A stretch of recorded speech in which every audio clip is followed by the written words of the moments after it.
Dearly beloved, we have asked you to gather, not to stuff your fat faces and revel, but rather to celebrate love, and specifically this between Yeti and Duckling.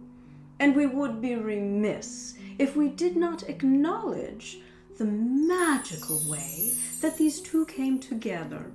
So on this fine day, we shall tell you the story of Yeti and Duckling, how he came to find peace after years of swashbuckling, and how she, with a life she already adored, would soon come to find that her greatest reward had yet to be realized, that a mad new frontier did exist, and it would come to be crystal clear that to waken each day by the side of a Yeti would surpass by proportions quite far beyond petty the happiest life that her limited mind ever could have dreamt up, for she'd truly been blind to the breadth of the joy that here on planet Earth one can feel. Until now there'd been only a dearth of the goodness and love our dear George does display.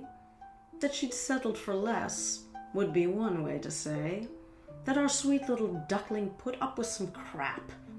But she'd always been grateful, in spite of the gap between what she would give and what she was given.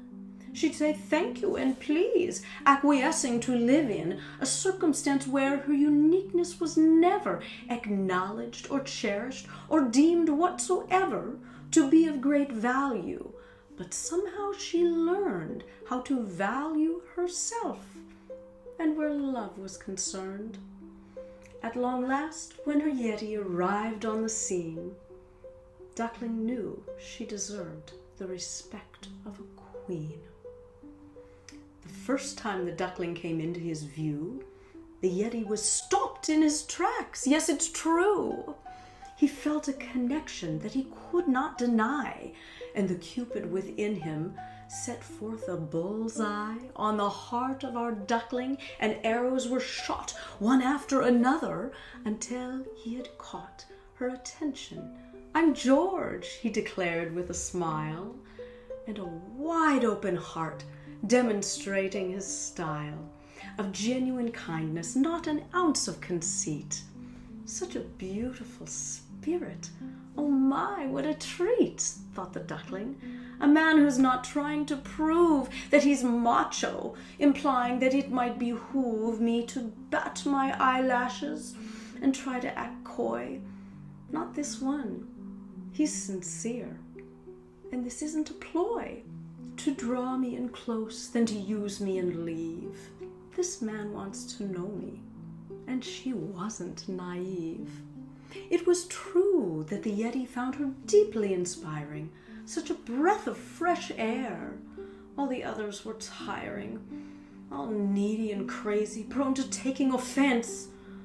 But he saw in the Duckling a wealth of good sense, down to earth, real and true, and a bright little light.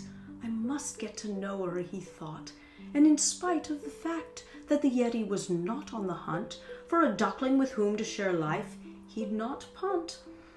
On this instance of kismet, he knew it was rare.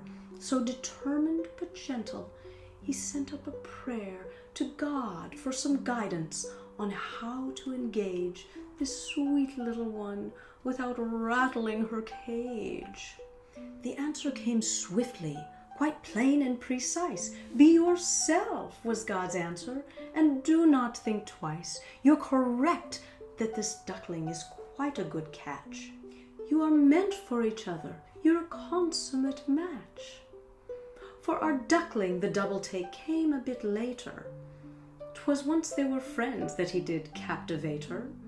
A seeming remembrance of a prior connection had her stop in mid-sentence, a divine recollection. I do know that never before in this life have we met, but my gut intuition is rife with a sense that we've known one another so long. It sounds quite absurd, but the feeling is strong. So it seems, dear beloved, that these two unique souls had been searching a lifetime, unaware of their goals, to find one another. How could they have known? One is born without memory of what one has sown in previous lives here upon planet Earth. We've forgotten it all when our mothers give birth. But a wisp of impression remains in our heart for that one special soul of whom we are a part. So when Yeti met Duckling, it's no wonder he felt a quite startling delight, and he started to melt. And when Duckling at last let her guard down, it's not a great mystery why she was so quickly besought by a sense that they'd known one another before, familiarity she simply could not ignore. Indeed, they had loved one another for all of eternity, and it's a brilliant windfall to at last reunite, and today they shall marry. So let's get to the vows, let us no longer tarry. Then wingtip and paw, they will journey together through this magical life, for they are birds of a feather.